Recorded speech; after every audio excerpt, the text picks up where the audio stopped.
A nice reprieve from the god-awful Percy Jackson show. The Beekeeper starring Jason Statham. Who directed this movie? Oh, David Ayers? What else has he done? Oh, no. Well, that's not a good sign, but you never know. It can be deceiving.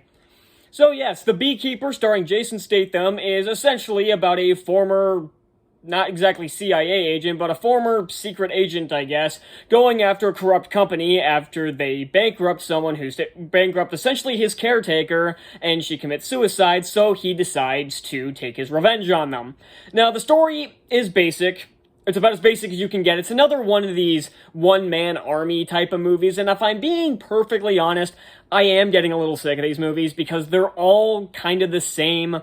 It's just, don't get me wrong, the big selling point of this movie is the action, and it is done surprisingly well, especially considering how bad the action in Suicide Squad was. This was definitely very well shot and well choreographed. So I have no complaints with the action. They're a lot of fun, and they do mix it up from hand-to-hand to gunplay to some over-the-top stunts. So the action, I have absolutely no qualms about. It is a lot of fun. The story is where it it's not bad. Let's put it that way. It's not bad, but again, I've seen this kind of movie before. It's the same one-man army movie that usually these action movie heroes or actors end up doing at some point. You know the ones. The ones from the Expendables movies, essentially. All those guys. Jason Statham, Arnold Schwarzenegger, Sylvester Stallone, Wesley Snipes. You know who I'm talking about. And if you want, like, the quintessential one-man army movies, you got the Rambo films, which, ironically, was Sylvester Stallone. That movie kind of kicked off the big one-man army movies, and we've gotten a ton of them, and First Blood was, mid-80s? Like, I want to say 84, but I'm not sure if that's right. But either way, we've been getting these movies for almost 40 years now, and they're all the same. And these newer and these more modern ones are all kind of the same. People make fun of Liam Neeson for making the same movie over and over and over and over again. And the movies are kind of similar to this, but there is one difference, is that the writing in this movie is better than most of those Liam Neeson movies. Now, don't get me wrong, like, the first Taken is good, but the other Taken movies suck. All those other ones he's done, like, The Commuter was decent, but every other one of those Liam Neeson one-man army action movies just bore the fuck out of me because they're all the same. And these movies are essentially the same thing, but there are a lot of good points to this movie, but there are a few issues, too. And I guess I will get into my gripes first because there honestly aren't that many of them, but they are kind of big ones. And the first one is the villain played by Josh Hutcherson. Now, the villain himself is not terrible. He's not good, but he's not terrible. And Hutcherson's acting is fine. But this guy isn't none of the villains in this movie are intimidating. Hell, they have, like, one assassin go after him during the final fight. He looks silly, his acting is silly. It's not bad acting, but he's just being directed to act this way. He looks silly, his acting's over the top, and it's the same kind of cliche henchman you've seen before. And then there's another villain named, starts with a G, Garnett? I think it's Garnett. Played by I don't know who the actor is, but he looks like fucking Drake. He looks and sounds like Drake Bell. And he is a very annoying part of this movie because he's, like, in the forefront of the action for the first, like, 40 minutes, and he's a pussy. Like, why is he going after this guy to fight him with these other goons when he clearly has no combat training, no combat skill either, and is a giant pussy? Why is he going with these guys to kill him? I know it's one guy, but he saw him take out his security in the first scene. I don't know why it takes him so long to kill him. I don't know why he doesn't just kill him in the first scene when they first meet each other. I don't know why he doesn't. I guess he assumes he'll blow up with the rest of the building. I don't know. But he doesn't kill him until later. Hell, the second time they meet, he doesn't kill him. He cuts off his fingers and then follows him and then kills him. I guess he just wanted the over-the-top nature of having his truck pull him off a bridge, I guess. I guess he wanted to see the spectacle of this guy being killed. I don't know. It's never really explained. And that's something that usually looks like something out of Fast and the Furious. Well, they'll do something really stupid and over the top for the sake of oh, hey, look at this cool over-the-top stunt instead of making sense. And back to Hutcherson's character, no, it's Hutcherson. Ugh. Again, the acting is fine, but the character is not. Like, his whole backstory, or like the reason he's doing this money scamming thing, at least how it started, is that his mom was behind in the presidential polls, and he started doing this to, I guess, pull in more political capital. Again, it's explained away just like that, and it's with like 5 minutes left in the movie, so I don't know why you expect me to care anymore. Because at this point, he's just some asshole who's taking money from people who need it. Because I mentioned the person who was scammed at the beginning, who's this guy's caretaker. Adam Clay is his name. Jason Statham's character, by the way. Adam's caretaker, they scammed her out of like $2 million or something. And it was and those were like charity funds. That's the kind of stuff we're dealing with. We're dealing with essentially Democrats at this point.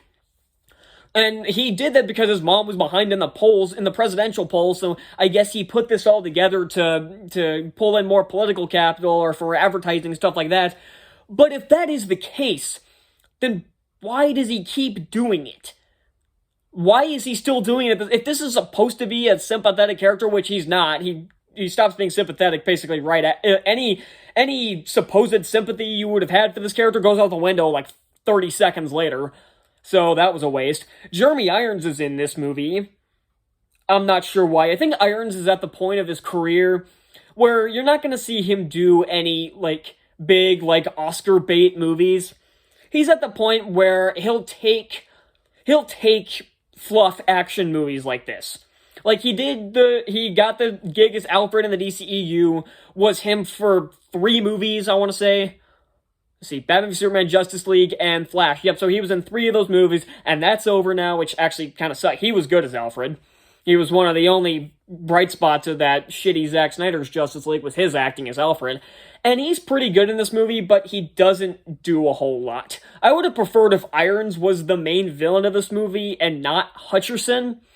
And again, nothing against Hutcherson. He's a great actor, his performance here is fine, but what he's being told to do and say isn't. Now, again, the story itself of somebody taking down a corrupt business is nothing new, but it can be done well. And this movie does it well enough. I feel like that is the perfect verdict for this movie, is that if you're just going to this movie to see Jason Statham beat the shit out of people and kill people in exciting fashion, you will definitely get that out of this. If you are a Jason Statham fan and a fan of these big over-the-top action movies, you will get exactly what it advertises. A fun action movie starring Jason Statham and him kicking the shit out of everybody.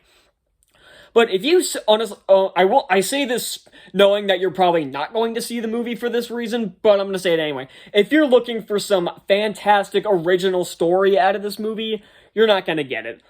And also, I will say that the entire Beekeeper thing behind it is kind of anticlimactic, and I don't mean him as the actual beekeeper, I mean the agency he used to be a part of called Beekeepers. They barely do anything in this movie. Like, they send one after him. They send one agent after him. He kills them. And then they decide, nope, we're done. You guys can deal with this. We're not getting our hands dirty. We're going to remain neutral about this. We're not doing it. Have fun getting killed. So, you could have cut this and missed nothing. And also, there's a subplot about some FBI agents going after him. And one of them was the daughter of his caretaker. And honestly, you cut this, you don't miss much. The entire movie, they're just following him from crime scene to crime scene, and they're present in the final battle, but they don't really do anything. They just kind of stand, and hell, when he makes his eventual escape, I want to say, it's not Veronica, it's like Vonica or something, the daughter of his caretaker. She, like, has a chance to shoot him at the end, but doesn't. I'm assuming this is supposed to be, he took down the corrupt company that caused her mother to kill herself. But, again, then what was the point of these people even being in this movie? Being in this movie. Okay, bad puns aside, what was the point of them in this movie at all? If they're just following him around, and they don't actually contribute to the plot outside of the first, 15 minutes of the movie. Again, you cut this, and not much changes. Again, same thing with Irons' character. You could have Hutcherson do everything that Irons does, and you miss nothing. And again, I like Jeremy Irons, but if you don't have a reason for this character being in the movie, cut them out. And again, you could have cut the agency. You could have cut the FBI agents. You could have cut Iron's character. I know if you cut all that, you're cutting out like half the movie, but again, that's the thing. A lot of these scenes of the FBI agents just kind of sitting around and talking just feel like it's extending the movie's runtime to try to get it to an hour 45 minutes instead of it being like 50 minutes long and having to do rewrites. So, like I said, if you're just going to this for some fun action and don't give a single shit about the story and whether or not it makes sense or is well written, you will get that out of this movie. Trust me. But even if you're going to look for this you're like interested in the story of him taking down a big corrupt corporation that has a lot of political capital and he has to go do the stuff on his own because the FBI or the CIA, none of them are going to move on them. It's an interesting idea, but I feel like it needed a couple more rewrites. Again, this is not a bad movie, by any means. But I'm probably never going to think about it again. I probably won't ever watch it again, even when it comes to rental. I probably won't have a single thought about this movie by the time I've uploaded it. I'll probably have forgotten half the movie. But otherwise, I'm going to give The Beekeeper... Man, I kind of wanted to go with before I saw the movie, I kind of wanted to give this a B for the sake of a stupid pun. But, in all fairness, I have to go with a C. So, that's all I got, and I'll see you next time. Bye.